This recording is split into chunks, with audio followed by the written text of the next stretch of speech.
Olá, primos e primas, sejam bem-vindos de novo ao Conversas de Chuveiro, o podcast oficial dos primos. Connosco temos a maravilhosa Mary Poppins. Olá, minha querida. Olá, então, tudo bem? Tudo bom? Está tudo. Estamos aqui mais uma semaninha e vamos dar início à nossa vinheta.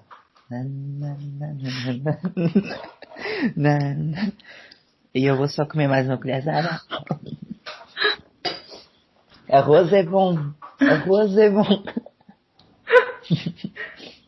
Arroz é muito bom, mas agora acabou. Banho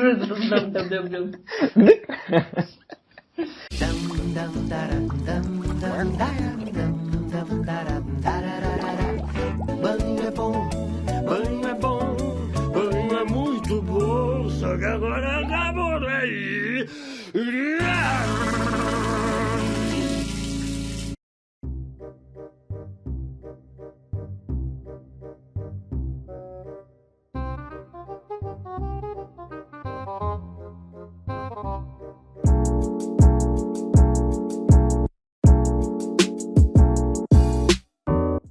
Primos, recentemente tivemos uma queda na Bolsa de Valores e ao mesmo tempo é possível que com esta situação do Covid muitos de vocês tenham perdido o vosso emprego. E então, para isso, juntamente com a nossa querida Mary Poppins, nós vamos falar aqui sobre uma situação que é capaz de te ajudar para evitar um futuro Covid ou então um atentado ou coisa parecida. Mary, o que é que nós recomendamos aqui para os primos em caso de urgência? Em caso de urgência ou não, o que nós vamos falar hoje é de ter um fundo de emergência, que serve precisamente para essas alturas em que os nossos rendimentos, por algum motivo, desapareceram ou ficaram reduzidos, ou porque temos uma emergência qualquer, ou que seja, e convém ter sempre ali aquela almofadinha para estarmos tranquilos e seguros em qualquer eventualidade que possa acontecer na nossa vida. Mas o que é uma reserva de emergência realmente e em que é que consiste? Então, a reserva de emergência serve precisamente para emergências, ou seja, é ali aquela tua segurança para te amparar, quer percas rendimentos, quer tenhas um acidente de carro, uma coisa assim, ou um eletrodoméstico que avarie, ou um problema qualquer de saúde que te obrigue a despesas que não estás a contar. Ou seja, no fundo é para teres ali tranquilidade na tua vida e saberes que estás seguro independentemente das coisas más que podem e acontecem sempre, não é?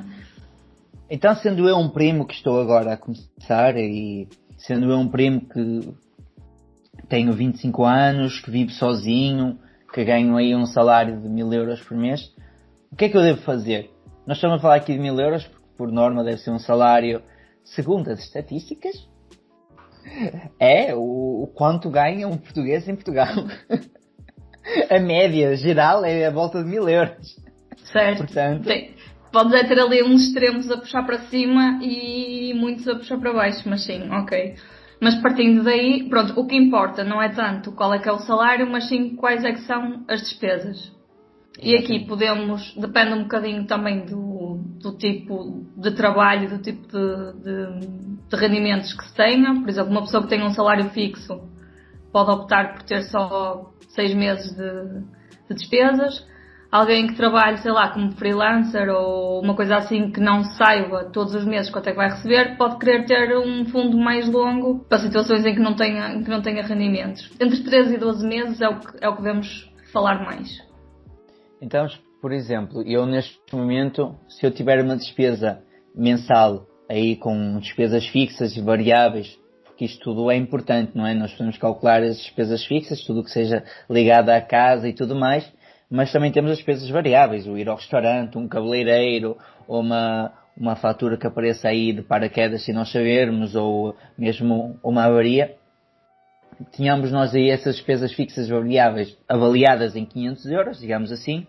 Então, se formos a fazer 6 meses, vamos ter aí uns 3000 euros, é isso? Certo. E eu sou da opinião que mesmo que as tuas despesas até sejam inferiores, por exemplo, sei lá, vives em casa partilhada e tal, e consegues ter umas despesas só de 300 euros ou assim. Teoricamente só precisarias de 1500. Mas mesmo assim, ou seja, os problemas que nós podemos ter não são só por não ter trabalho. Pode-te acontecer uma coisa qualquer. Eu acho que no mínimo, sei lá, 3.000 € é uma coisa que não é assim tão descabido ter 3.000 € paradinhos para qualquer coisa que possa acontecer. Pode-te avariar o carro e tens uma reparação grande a fazer. Ou seja, há coisas que não estão só ligadas a perderes os rendimentos porque ficaste sem trabalho, mas sim despesas assim que aparecem e que se tu não tiveres um dinheiro guardado para responder a esses problemas, vais ter de recorrer a crédito ou não ter dinheiro para pagar, não é? Exatamente. E os primos podem considerar a compra de um telemóvel como uma emergência? É sim. Se hoje deixares de cair o telemóvel no chuveiro e precisas muito dele, eu acredito que sim. Agora, se sabes que o teu telemóvel está a precisar de ser trocado e sabes isso, aí não. Aí tens de planear e tens de poupar especificamente para isso, digo eu. É a minha opinião. Sim, eu acredito nisso, aliás. Agora, eu toquei nesse ponto porque muitos primos podem pensar que o facto de ser um iPhone novo pode ser considerado agora uma emergência, tendo eu trocado de telemóvel a semana passada. Mas... Sim, é assim, há formas de poupar diferentes. Nós temos o fundo de emergência, que é uma coisa que tu constróis e fica ali guardado e, na melhor das hipóteses, nunca o vais utilizar. É bom sinal, é sinal que nunca tiveste nenhuma chatice, nem nenhum problema e ficas só ali com aquilo, se algum dia acontecer. E depois tens outras coisas que é poupar especificamente para alguma coisa que queiras e que saibas que queres comprar. E aí é outro tipo de poupança e acho que é uma coisa que não se mistura com o fundo de emergência. Exatamente. Onde é que nós podemos colocar esse fundo, assim, na tua opinião? Eu tendo aí os meus 3.000 €, se for aí uma despesa de 500 €, ou então tenho aí 5.000 €, onde é que eu devo colocar esse dinheiro? Nunca em ativos com risco, ou seja, o que interessa aqui é ter baixo risco e alta liquidez, ou seja, se eu de hoje para amanhã parto uma perna, eu quero o dinheiro comigo, não quero ter de ir sei lá onde buscar e ver se está disponível e tudo mais, ou seja, tem de ser algo que esteja acessível e quando precisar dele saiba que o dinheiro que eu coloquei lá está lá. Não pode ser, sei lá, em ETFs ou assim, que agora posso chegar lá e ter metade do valor ou coisa do género. Ou seja, contas remuneradas, certificados de aforro, certificados de tesouro, é o que nós ouvimos mais falar. Eu tenho uma opinião um bocado... É assim, imagina, eu até fiz aqui umas continhas, o meu fundo de emergência tem 3.600 €. Ok.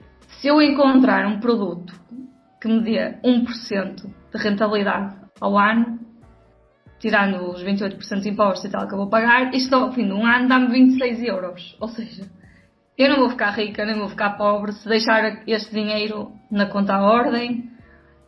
Aliás, não vou ficar pobre se eu deixar na conta à ordem e não vou ficar rica se eu colocar numa conta remunerada de 1% ou 2% ou o que seja. Exatamente. Por isso, complicar muito e pensar muito onde colocar estes 3.000 € ou o que seja, é já um nível super avançado. Quando já tens tudo o resto otimizado, podes começar a olhar para isto. Agora, perder aqui horas à procura de ganhar mais 1 € ou ganhar mais 2 €, quer dizer, 26 €, daqui em 1 ou 2 jantares fora num ano, consegues ter este dinheiro. E muito mais. Exato. Sim, tu há um bocadinho falaste nos certificados do Tesouro. Para mim os certificados do Tesouro realmente não vejo que seja a melhor solução devido à particularidade que eles têm do facto do dinheiro ficar bloqueado durante um ano. Na minha opinião, para os primos seria sinceramente ali os certificados de aforro, com aquela particularidade que durante os primeiros 3 meses eles não podem tocar no dinheiro, portanto aí se for os 3.000, os primos investiriam aí 1.500 de uma vez, não é? Ficando os outros 1.500 guardadinhos de lado ou debaixo da cama na gaveta das cuecas, e passado o período de carência, não é? Voltaríamos a aplicar os restantes 1.500 e já estariam 1.500 € disponíveis nos certificados. Pode ser uma alternativa, então mesmo deixar nos depósitos a prazo, e estão lá, não estão a estrobar ninguém.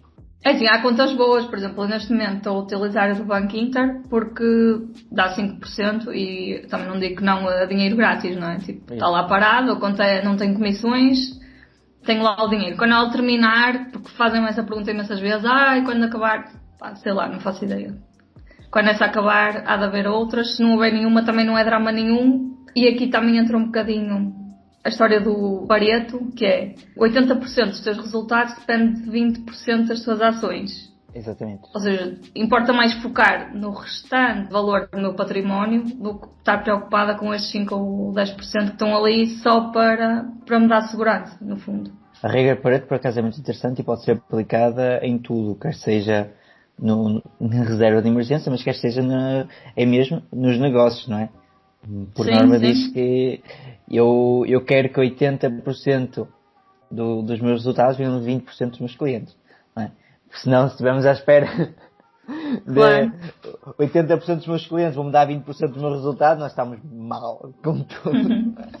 Estamos mal com tudo.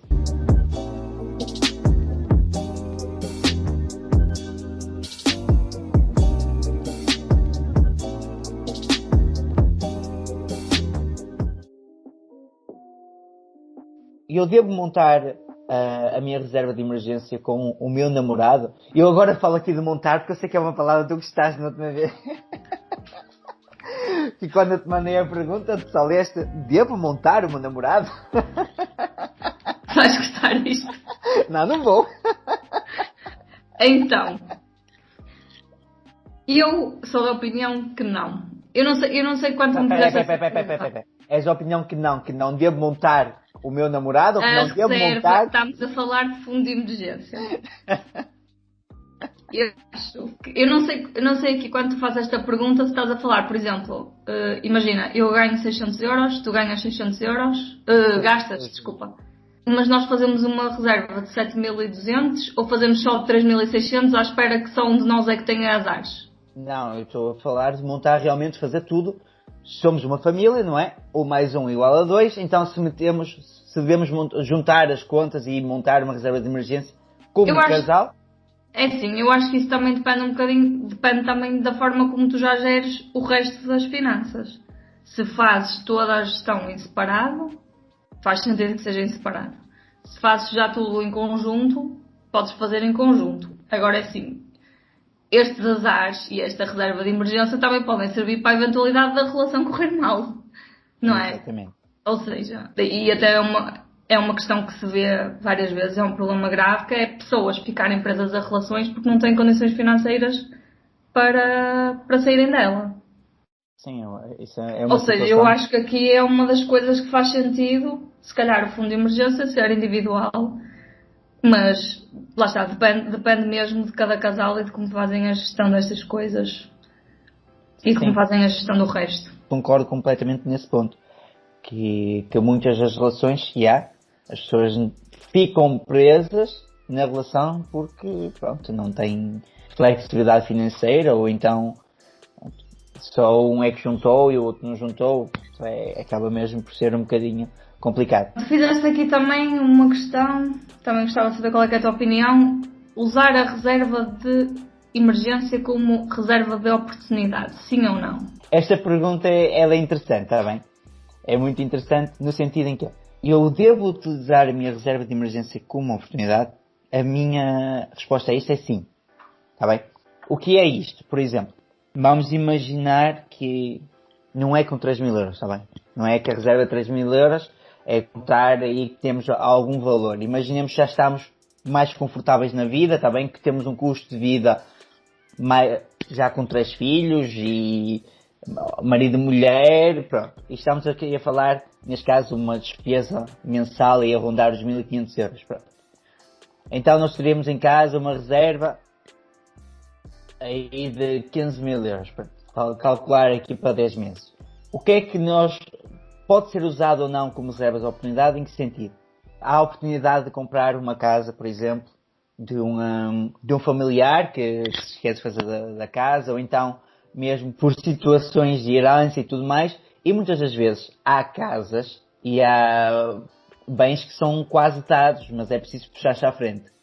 E nós podemos falhar ou podemos perder essa oportunidade de adquirir algum tipo de bem por falta de flexibilidade financeira. Então, na minha opinião, a reserva de emergência que está desse lado pode ser usada, por exemplo, em caso de herança em que se tem a possibilidade de adquirir uma casa pelo valor de 15.000 euros ou que falte 15.000 euros, vai-se buscar a reserva de emergência e restitui-se a reserva de emergência nos meses seguintes. Mas tu aí estás a considerar que já tens extra os 6 meses de fundo de emergência. Se o teu fundo de emergência for 3.600 euros, concordas em ficar com menos do que os 3.600 euros? Para aproveitar uma oportunidade dessas? Ficar completamente a zero, não. O que eu digo é, nós pegamos o nosso dinheiro, não é?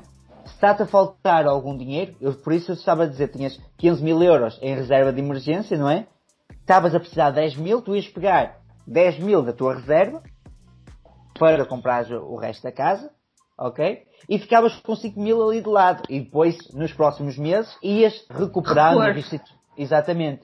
A minha era nesse sentido. A reserva de oportunidade seria nesse sentido. Sim, porque imagina, eu estava a pensar isto, imagina, eu em março de 2020 tinha 3.600 euros no meu fundo de emergência. E vi as ações a caírem a pique. E dá vontade de pegar naquele dinheiro e comprar, certo? Mas ninguém me garante, mas essa altura em que há as quedas, também são as alturas mais prováveis de ficar sem emprego, de teres um problema de saúde, neste caso, em concreto, de uma pandemia. Ou seja, era muito perigoso. Por acaso, não perdi o emprego, tive os meus rendimentos reduzidos, mas também como eu vivo bem abaixo das possibilidades não me afetam nada, simplesmente poupei menos.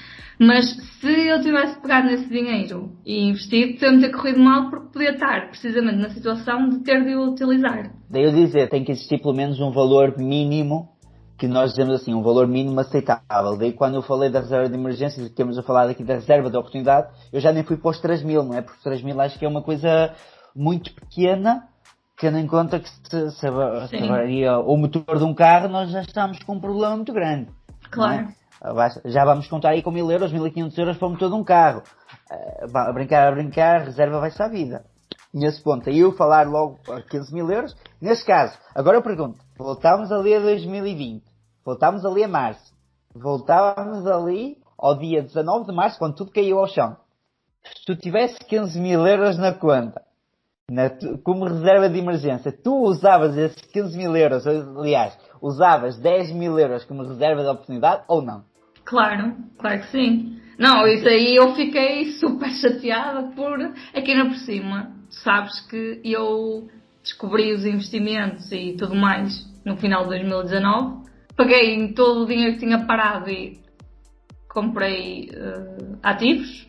Exatamente. E passados 3 ou 4 meses aconteceu isso. Ou seja, se eu tinha esperado, foi mesmo mau timing, porque se eu tinha esperado uns mesinhos, tinha feito 10.000 euros de compras naqueles saldos espetaculares que aconteceram. Pois é, era nesse sentido, entendes? Era daí eu... Mas que estás a ver como concordas, então? Sim, mas eu acho que são duas coisas distintas, ou seja, fundo de emergência é fundo de emergência e tu defines qual é que é o valor e não baixas disso. Porque lá está, porque quando há azares e as coisas começam a baixar é por algum motivo, pode-te acontecer a ti, ou seja, nós vemos toda a gente a ficar desempregada e podemos ser nós um dia. Eu tive os meus rendimentos reduzidos para metade, ou seja, perdi 2.500 euros. Exatamente, ou seja, isso é uma coisa, ou seja, mantens ali o teu fundo de emergência e depois sim, podes ter, lá está, da mesma forma que podes poupar para comprar o iPhone daqui a um ano ou daqui a meio ano, também podes ter ali aquele teu fundo de reserva de oportunidade que é especificamente para essas situações, mas o fundo de emergência acho que é uma coisa à parte e nem misturar, porque depois lá está, depois dá vontade. Se calhar eu tenho essa visão, outras pessoas podem ter muito medo e ter-se arrependido de estarem expostas à bolsa naquela altura, mas na verdade a minha vontade era pegar nestes 3.000 euros e comprar ETFs e se ficar sem emprego, pedia só para os meus pais e eles davam de certeza. No meu caso, usei numa parte da reserva de emergência como reserva de oportunidade.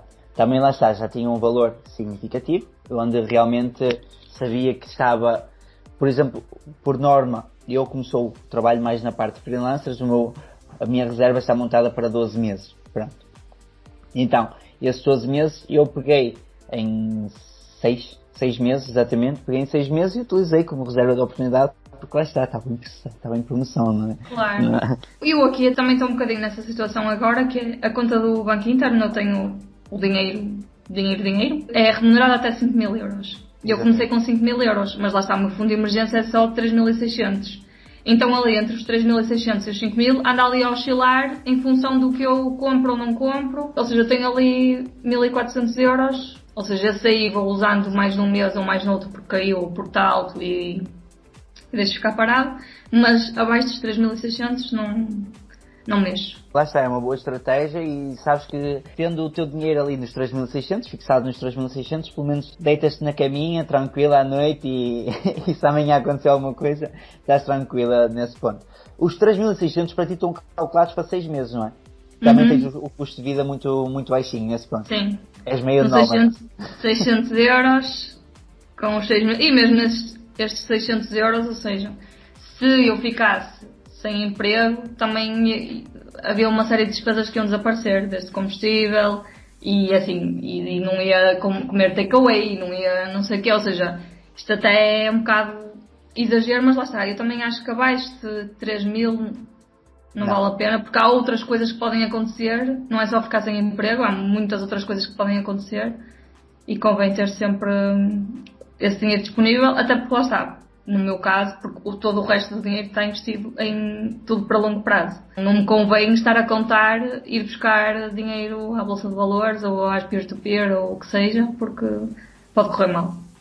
E diz-me uma coisa, e se nós, por exemplo, o que é que tu achas de colocar o fundo de emergência, neste caso num ETF, que replique o Tesouro Americano, por exemplo? Tendo em conta que é de baixo risco, que estamos ali em termos de oscilação, não é nada por aí além, porque estamos a falar de rentabilidades muito baixas. O que é que tu achas quanto a isso? Sim, no fundo é mais seguro do que investir no aforro no tesouro, não é? Exato. Pronto, ou seja, 100% não. Porque o que acontece? Imagina que o ETF é deslistado. Exatamente. Tens ali 15 dias ou 3 semanas ou assim em que tens o dinheiro congelado. E se por azar te acontece alguma coisa nessa altura... Sim, daí nós nunca devemos estar expostos a nada a 100%. É a regra número 1 dos investimentos, é nunca estar exposto a um ativo a 100%. Porque lá está, nós nunca sabemos realmente, assim como colocar a reserva de emergência nos certificados de tesouro também não é garantido. Se o Estado for à falência, vai à falência. Vai à falência e leva tudo com ele, não é? Então Claro. Nunca existe risco zero e é importante os primos ficarem com essa ideia aqui neste podcast, que não existe mesmo risco zero. Em nada também.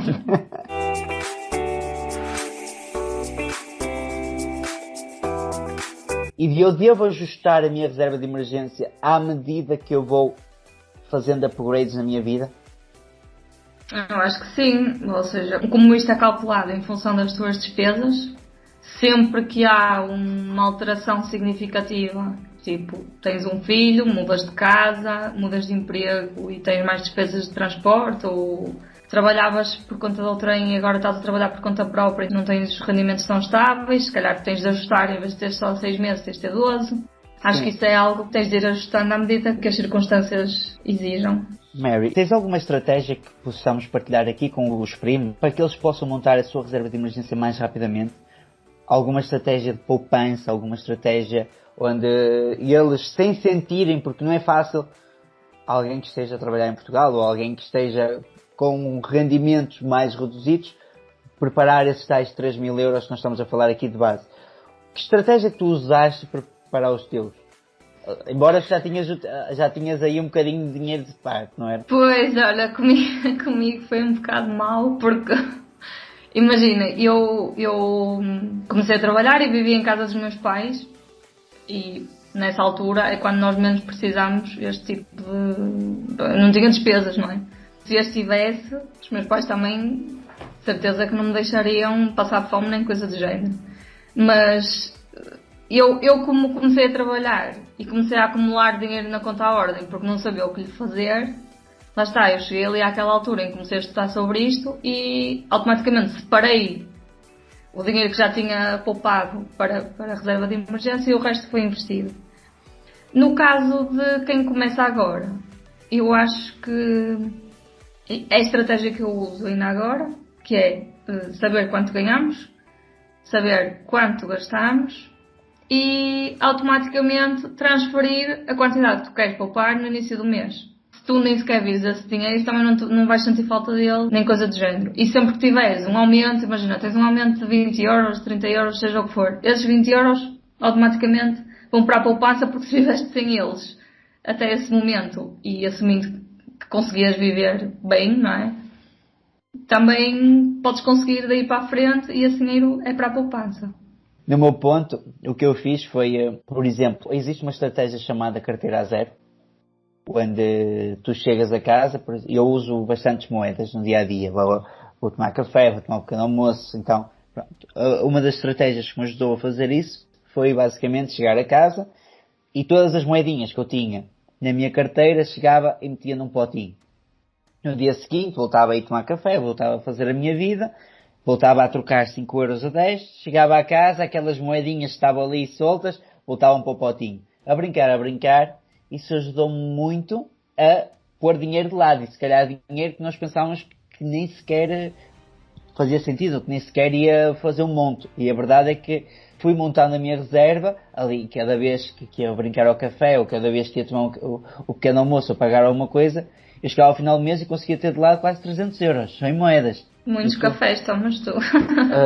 Tomo. Ou pagas com notas de 50.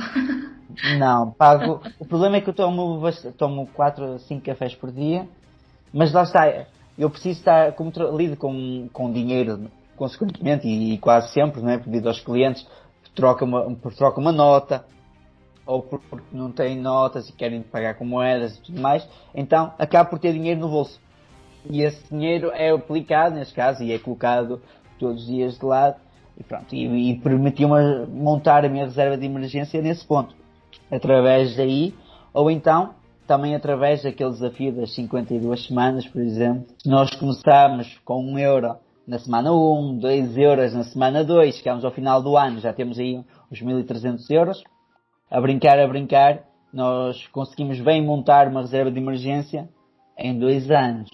Assim, a falar por baixo, 2 anos nós conseguimos montar bem uma reserva de emergência e sem grandes sacrifícios financeiros. Eu como tenho esta estratégia de orçamento zero, não é carteira zero, é orçamento zero, ou seja, eu só deixo na minha conta o dinheiro que é para gastar. E mais uns 20 euros, que é para, se não acontecer alguma coisa, não ficar ali, não ficar no supermercado com o cartão declinado, uma coisa assim.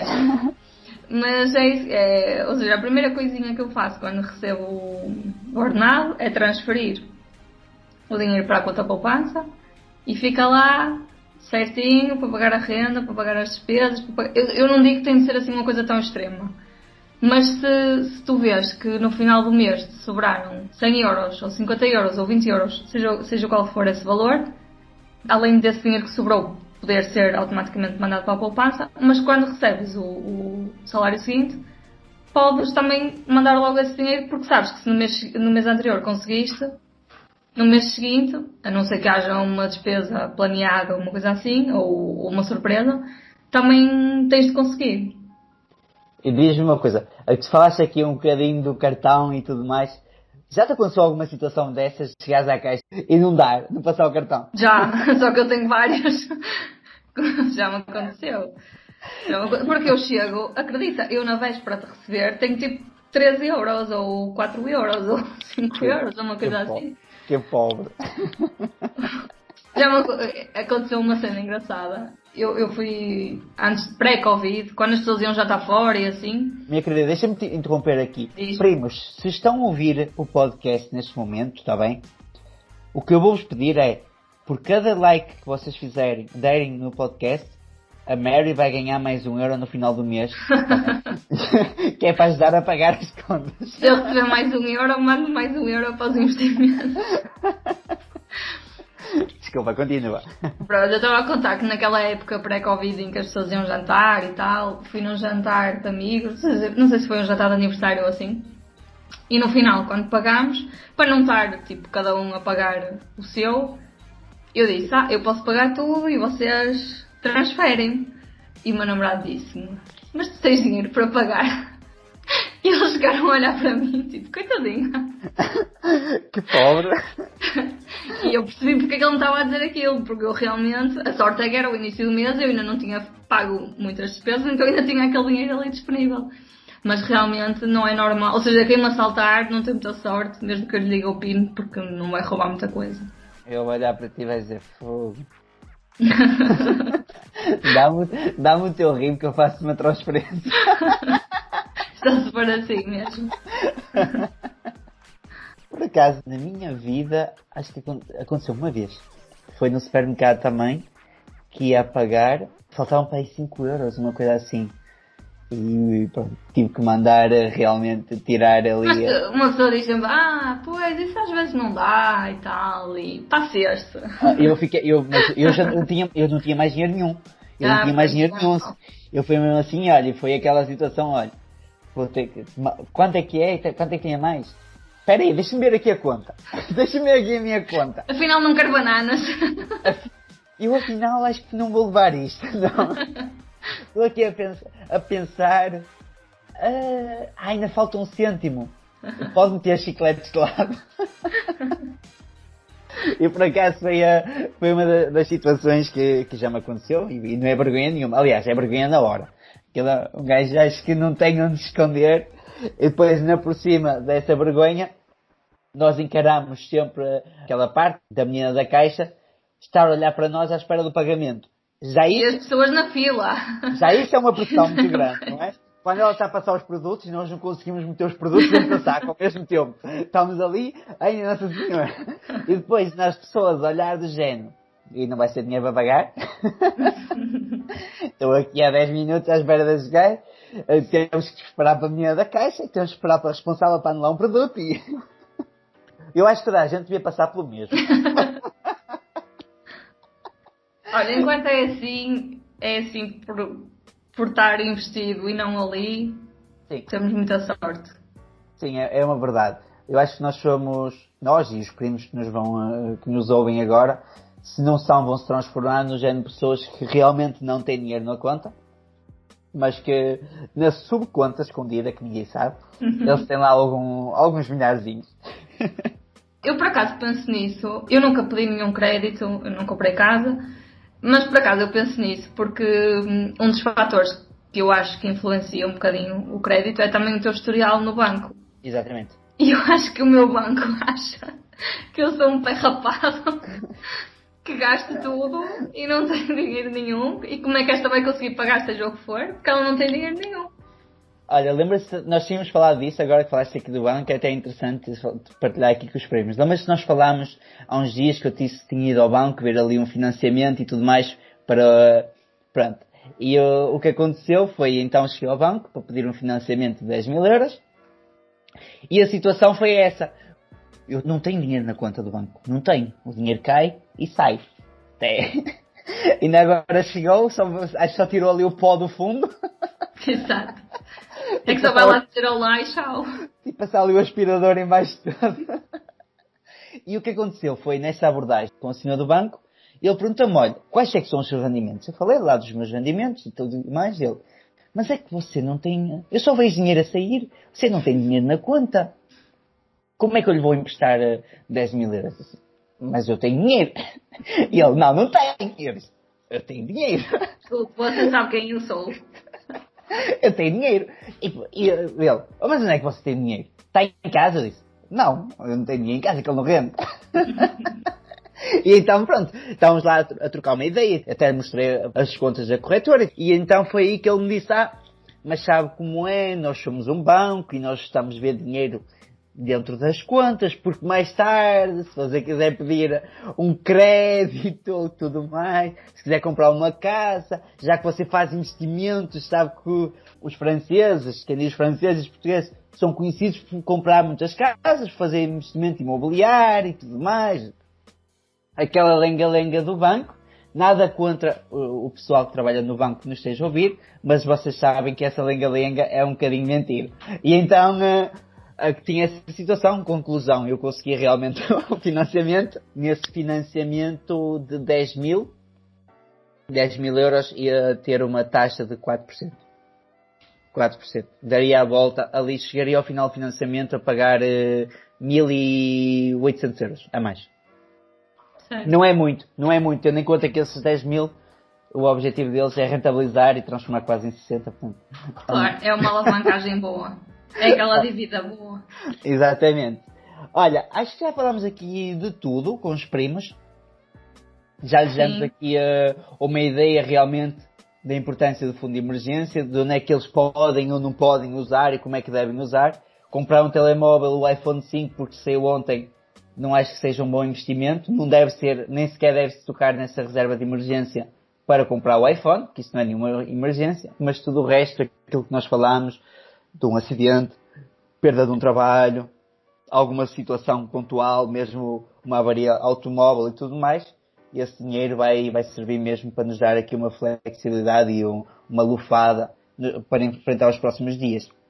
Sim, para resumir então, isto aqui, 3 a 12 meses de despesas, Exatamente. num local seguro, com alta liquidez, não mexer para comprar coisas que se quer, porque para isso existem outro tipo de poupanças, por objetivos, ou seja, aquilo é para se alguma coisa correr mal e se a vida for perfeita, nós nunca vamos ter de mexer naquele dinheiro e está tudo bem. Exatamente.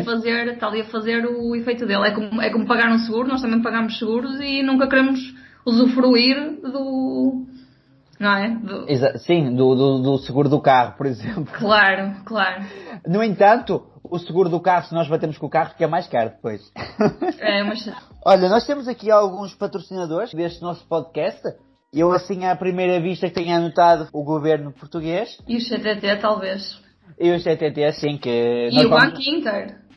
Sim, nós vamos mandar ali a fatura para eles pagarem no final do mês, porque sabem como é que ninguém sobrevive só em água e bacalhau.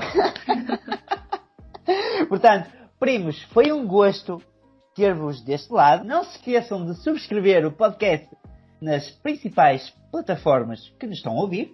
Nós temos como objetivo chegar aí aos 100 seguidores até ao final do ano. Portanto, sejam os queridos, partilhem pela primo, vizinho, pela avó, pela tia, até pelo padre, que ele pode falar lá no salmo da igreja.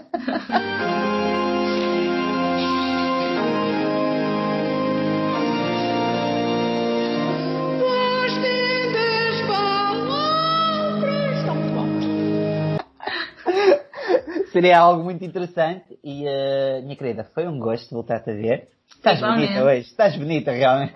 Estou com estes cabelos aqui no ar, ainda bem que ninguém vê.